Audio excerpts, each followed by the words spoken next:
Merhaba, ekranın başında bizi izleyen değerli izleyicilerimiz. Seçim 2024 programında tekrar karşınızdayız. Bugün Bitlis Tatvan ilçesindeyiz.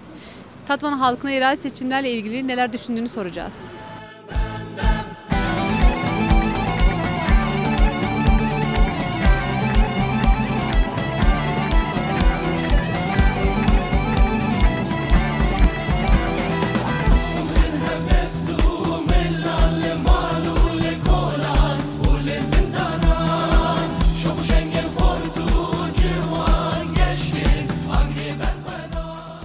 Mart'ta yerel seçimler olacak. Bununla ilgili ne düşünüyorsunuz? Allah'ın izniyle DEM Parti kazanacak. Kendim de Kürt olduğum için sürekli kendi benliğimi benimseyen bir insanım. Bak bugün ben 2 çocuk babası bir insanım. Bu soğuk havada burada bu emeği veriyorum. Ne için? Çoluk çocuğum için. Sistemi o kadar çökertmiş bir yapıya sahip ki bazı hükümet sistemleri. Biz DEM Parti olarak inşallah bunlara karşı bu durumla mücadele edip hepsinin önüne geçeceğiz. Allah'ın izniyle DEM Parti'nin de kazanmasını istiyorum. Kendim de onları destekliyorum. Kürt olarak da sürekli bunların karşısında durmaya mücadele vereceğiz. Öyle söyleyeyim size. DEM Parti kazanırsa 1 Nisan'dan sonra nasıl uyanmak istersiniz? Biz zaten normal Kürt insanları olarak hepimiz şöyle anlatayım size. Biz hem birliği hem beraberliği savunan insanlarız. Bizim için biz sadece özgürlük demiyoruz. Birlik, beraberlik, özgürlük, kardeşlik. Hepimiz birlik olalım diyoruz. Bugün birlik olduğu zaman özgürlük de olur, kardeşlik de olur. Tatvan'da ne gibi sorunlar, sıkıntılar yaşıyorsunuz şu anki? Mesela şu anda size şöyle söyleyeyim. Örneğin ben şu anki sistemin hiçbir şeyini beğenmiyorum. Size bunu anlatabilirim. Örneğin yollar yapıldı deniyor. Bak kaldırımı görüyor musunuz ne halde? Su altı şeyleri yapıldı deniyor. Biz şu anda bir içme suyuna muhtaç durumda kaldık yani. Hepimiz evlerimizde arıtma bağlamak zorunda kalmışız. Ben belki arıtma bağlayamıyorum evime. Bunu insanların düşünmesi gerekmiyor mu? Örneğin diyor ki ben Çayran'ın orada piknik alanı yaptım. Sen piknik alanı yapmadın ki, zaten Çayran bizim kendi doğal özelliğimiz. Bizim kendi doğal kaynağımız. Orada bırak zaten insanlar gidip de orada pikniğini yapıyordu. 2 tane oraya çardak kurup da yani orayı güzelleştirdiğini düşünemezsin ki. Herkes zenginlere peşkeş çekiyor, fakire, garibana kimse peşkeş çekmiyor. Gariban zaten kendi hamurunda kavruluyor. Ama zengin ne yapıyor? Zengin sürekli, örneğin söyleyeyim ki bir kutu şöyle çiğ köften varsa zenginin zaten buna sahip. Önce fakir insanları düşünsünler. Ben sadece bunu diyorum. Fakirin ardında olmadıkları için de hiçbir şekilde ben bu sistemi savunmuyorum. Ben kendim de DEM Partiliyim. Kürt olduğum için de DEM Parti'den başka hiç kimseyi de desteklemiyorum. Son olarak bir çağrınız var mı? 31 Mart yerel seçimler olacak. Kararsız insanlar var. Onlara bir çağrınız var mı? İnsanlar mı? Ben bütün Kürt kardeşlerimi birlik beraberliğe çağırıyorum. Herkes birlik olsun ki biz birlik olmadıksa zaten hiçbir yere varamayız. Bugün benim tahminimce ben şöyle söyleyeyim 8-9 milyon Kürt insan mesela İstanbul'da var diyoruz 2 milyon oya sahipler. Biz burada mesela 100 bin, 110 bin insanız. Biz oy seçimleri olduğu zaman hemen seçim olduğu zaman biz 40 bin oya sahip oluyoruz. Demek ki biz birlik değiliz. Ben birlik olmaya çağırıyorum herkesi. Eğer birlik olursak her şeyin ardından da geliriz, herkesi de yeneriz. İnşallah bizim düşüncelerimize göre, bizim inandığımız kadarıyla DEM Parti Tatvan'da kazanacaktır. DEM Parti'den beklentileriniz ne kazanırsa? Ya DEM Parti'de beklentimiz Tatvan'da yaşadığımız eksikleri gidermesini, mesela projeleri var bizim bildiğimiz kadarıyla. Onları hayata geçirmesi lazım. Mesela bu Van Gölü'nün temizliğidir, sahil yolunun halka açılmasıdır. Yani Tatvan'daki yeşillik alanlarının artırılmasıdır. Süpür kültür alanlarının açılmasıdır. Bu tür bir beklentimiz var. Mesela sanayinin düzeltilmesini istiyoruz. Bu tür beklentimiz var. Mesela örneğin şu anda biz Tatvanlılar su sıkıntısını bile çekiyoruz. O konuda bu tür beklentilerimiz var. Evet. DEM Parti'nin eş başkanlığını nasıl buluyorsunuz? DEM Parti'nin eş başkanlığını çok iyi buluyoruz. Her iki başkanımız da durumları iyidir. Avukattır kendisi. İyidir yani biz iyi buluyoruz. 1 Nisan'a nasıl uyanmak istiyorsunuz? Olur da DEM Parti kazanırsa. 1 Nisan'la DEM Parti'nin üstünlüğüne uyanmak istiyoruz. Hani inşallah 1 Nisan halkın özgürlük ve barışla tabi olmasıyla beraber oynamak istiyoruz. Son olarak bir çağrınız var mı? İnsanlar oy kullanmaya gitmiyor. Kararsız insanlar var. Onlara söylemek istediğiniz bir şey. Son olarak benim çağrım halka budur. Herkes kendi eş, akraba, dostunu dışarıda olan herkesi çağırıp oy kullandırmasını istiyoruz. Böyle gördüğüm kadarıyla yani bu mevcut belediye başkanı değişmesi lazım. Yani öyle olması lazım. Yani ben muhtemelen değişeceğini de düşünüyorum. Ben bu sene daha iyi, daha güçlü geliyor inşallah. Yani olursa da DEM Parti'ye vermeyi düşünüyorum yani. Biz kazanırsak iyi oluruz, kazanmazsak kötü oluruz. Yani gerçekten çok zor durumdayız. Herkes de çok zor durumda. Yani Hangi partiye oy veriyorsunuz? vallahi kendimize vereceğiz yani. DEM Parti'ye vermeyi düşünüyoruz. DEM Parti'den beklentileriniz nelerdir? Yani beklentilerimiz hiçbir şey olmasa da biz onlara güveniyoruz, inanıyoruz. Yani böyle. Ne gibi sıkıntılar, ne gibi sorunlar Yani yaşıyorsunuz? sorunlar, sıkıntılar zaten bellidir.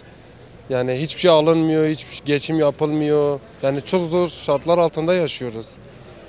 Böyle söyleyeyim yani. Bir genç olarak beklentin ne? DEM Parti kazanırsa ne gibi bir çalışma yapsın? Ya beklentim işte iş imkanı olsun, insanlar çalışsın kendine. Yani buralarda mesela iş imkanı yoktur. 31 Mart'ta sayılı günler kaldı yerel seçimlere. Ne düşünüyorsunuz bununla ilgili? Vallahi bizim kendi partimiz var, HDP'tir. HDP vereceğiz. DEM Parti'den beklentileriniz nelerdir?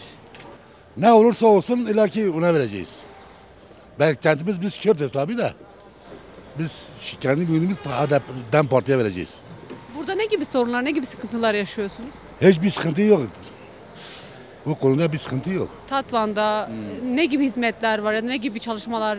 Yani AK Parti hizmetleri fazla yok. Kürtler için önemli mi bu seçim? Tabii ki Kürtler tabii ki önemli ya.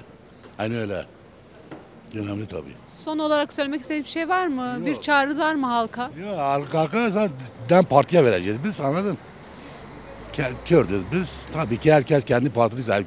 AK Parti'de olur, CHP'de olur ama biz DEM Parti'ye vereceğiz. Çok teşekkür ederim. Teşekkür ederim. Yerel seçimlere sayılı günler kaldı. Ne düşünüyorsunuz? Vallahi ben ne düşüneceğiz? Bizimki bellidir zaten. HDP veriyoruz. DEM Parti'den beklentileriniz nelerdir? Vallahi DEM Parti'de beklediğimiz hiçbir şey de yok. Ama ona da başka kimseye veremeyiz. Olur da kazanırsa ne gibi bir çalışma yapsın Vallahi Tatvan'a? kazanırsa inşallah belki iyi gider. Belki ucuzluk gelir. Biraz millet perişan. Milletin durumu biliyorsunuz. Şu anki eş başkanlarını nasıl buluyorsunuz DEM Parti'nin? Vallahi DEM Parti'nin eş başkanları çok iyi insanlardır. Okumuşlar, iyidir. Budur. Tatvan'da ne gibi sorunlar, sıkıntılar yaşıyorsunuz? Tatvan'da köylerin yolu hep yapılmamış. Hizmet yok, hizmet gelmiyor. Bize gelmiyor. Biz mahremiyet bölgelerindeyiz. Hizmet gelmez bize. Yolumuz araba şimdi gitmez bizim köye. O da asfaltın 1 kilometre asfaltta uzaktır. Asfalt kırılmış, hep berbattır, araba gitmiyor. Vallahi düşüncemiz yani bunu devirmektir. Başka yani yolu yoktur. Bu hükümetten yani hiçbir beklentimiz kalmamış. Ben bir emekliyim. Yıllarımı yani devlette hizmete bulunmuşum. Ama halen de aldığım yani maaş 10 bin lira.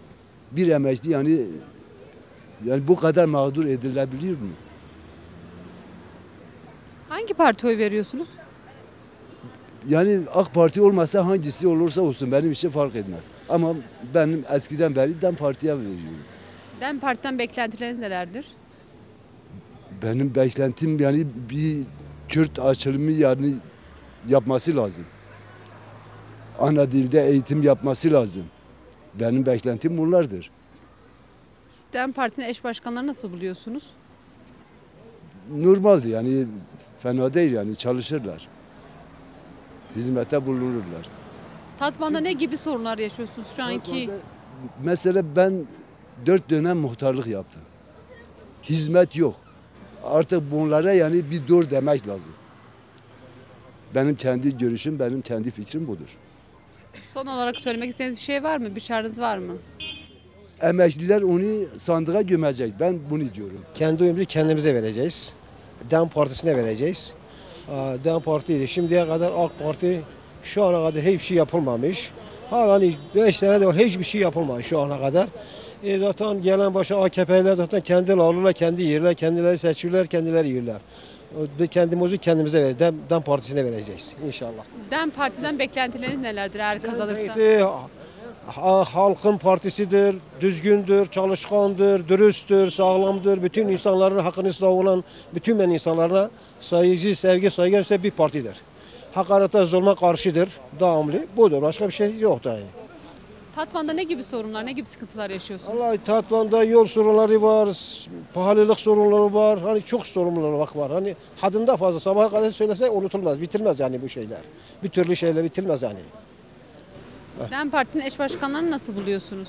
Çok iyidir, çok da güzel, çok iyi insanlardı. Bir sefer dönemlik Siirt Belediye Başkanı Yardımcısı da yapmış, genel başkan yardımcısı da yapmış. Şu anda çok tecrübeli bir, deneyimli bir genel başkanıdır. Yani güveniyoruz ve inanıyoruz da onda.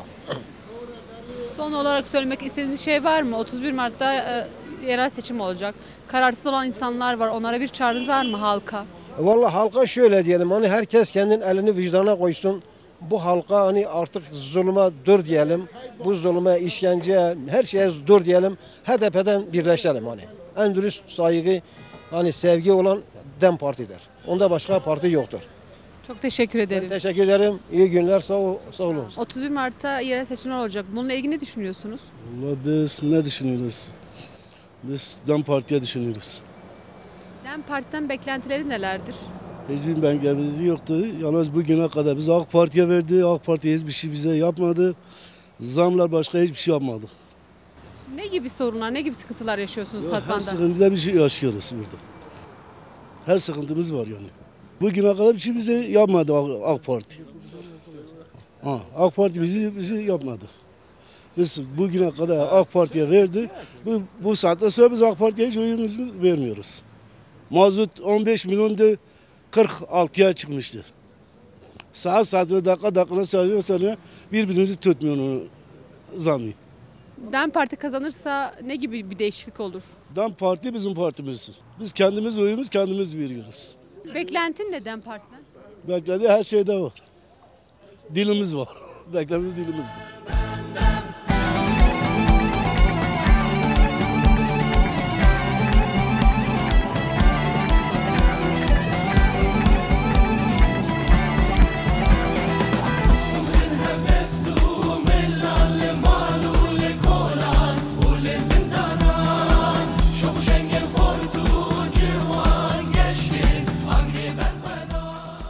Mart'ta yerel seçimler olacak. Bununla ilgili ne düşünüyorsunuz? Bununla ilgili vereceğimiz parti belli. DEM Parti'nin dışında hiçbir partiye oy vermiyoruz. 100. yıl diyorlar ya. Gidelim benim eve. Tatvan halkı komple evine taşıma su taşıyor. Köyde bile bidonlarla evlerine halk süt götürmüyor yani. Biz taşıma suyu taşıyoruz. Gidiyoruz 5-10 kilometre öteden bidonlarla evimize su taşıyoruz. Ben emekliyim. 1 kilo et olmuş 600 lira. Ben bunlara nasıl oy vereyim? Elimiz kırılır ya. Tatvan halkı DEM Parti'ye oyunu verecek. Allah'ın izniyle DEM Parti de burada AK Parti'ye fark atacak. Olur da DEM Parti kazanırsa 1 Nisan'dan sonra nasıl uyanmak istersiniz? Vallahi biz bayram ederiz. DEM Parti kazanırsa halay çekeriz. DEM Parti'nin eş başkanlarını nasıl buluyorsunuz? İkisi birbirinden kaliteli.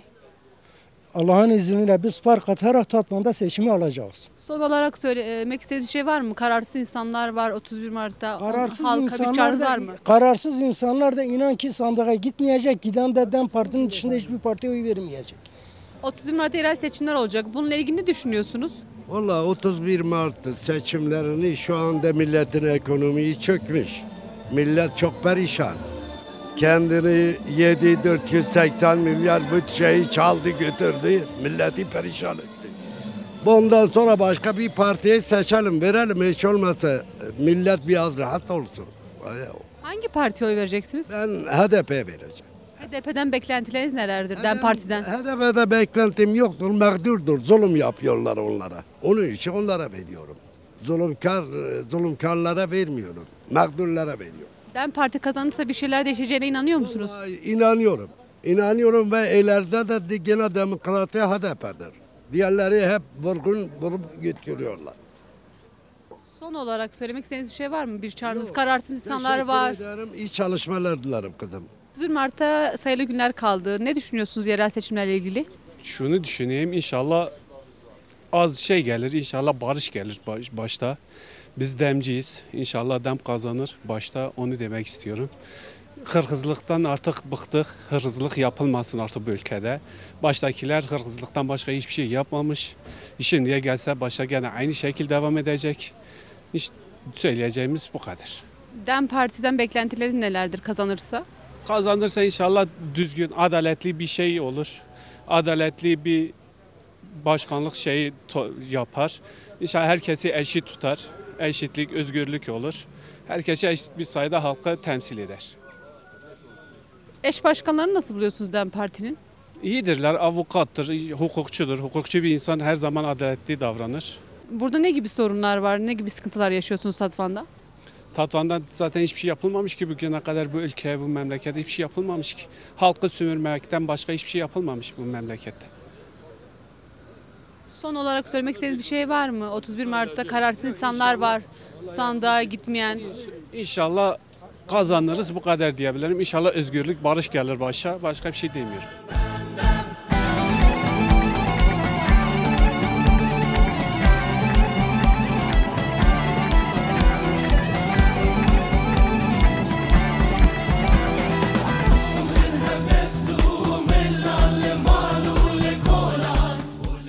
Hangi partiye oy veriyorsunuz? Hangi partiye oy verdiğimiz belli zaten de. Asıl mesele hangi partinin kazanmayacağı. İnşallah istemeyeceğimiz partiler kazanmaz. Hani inşallah bizim istediğimiz partiler kazanacak. İnşallah hak, hukuk, adalet kazanacak. Şu an ne gibi sorunlar, sıkıntılar yaşıyorsunuz? Ya geçim sıkıntısı ilk önde gelen, ekonomi sıkıntılar. Bir şey alamıyoruz yani. Çok sıkıntılar yaşıyoruz. Siz hangi partiye oy vereceksiniz? Kendimize vereceğiz yani. DEM Parti. Son olarak bir çağrınız var mı? 31 Mart'ta yerel seçim olacak. İnsanlar kararsız. Onlara söylemek istediğiniz bir şey var mı? Kararsız olan zaten elini vicdanına koysun, ona göre oy kullansınlar. Yani inşallah huzurlu bir şekilde bir seçimde geçer yani. Seçimden beklentileriniz nelerdir? Heyecanlı mısınız? Ne düşünüyorsunuz bunu? Heyecan var. Biraz heyecan var. Heyecan yok değil. Heyecanlıyız. İnşallah huzurlu geçecek de. Huzurlu geçsin de. Huzur istiyoruz da. He. Hangi partiye oy veriyorsunuz? Ben HDP veriyorum. DEM Parti'den beklentileriniz nelerdir? DEM Parti'de beklentimiz hiçbir şey yok. Kimse vermiyor ki ona yardım, o da bize yardım etsin. Tatvan'da ne gibi sorunlar, sıkıntılar yaşıyorsunuz? Her şey sorunlar çok. Genellikle bu şehir merkezi, şehir temizliği. Genellikle de bu uyuşturucu. Türkiye'de yani şu anda Tatvan'daki uyuşturucular çok. Her ailede oluyor bu iş. Uyuşturucu önlemesi çok iyi olur. DEM Parti'nin eş başkanlarını nasıl buluyorsunuz? Şahsları tanıyorum, şahsen yani gördüm. Ben iyi görüyorum. Şu anda iyi görüyorum. İnşallah iyi olacaktır. Kürtler için önemli mi bu seçim? Seçim Kürtler için çok önemli. Seçim Kürtler için çok önemli. Son olarak söylemek istediğiniz bir şey var mı? Bir çağrınız, kararsız insanlar var 31 Mart'ta. Vallahi herkes kendi tanısın. Herkes kendi tanıyorsa DEM Parti'ye vermesi lazım. Çok teşekkür ederim. Size teşekkür ederim.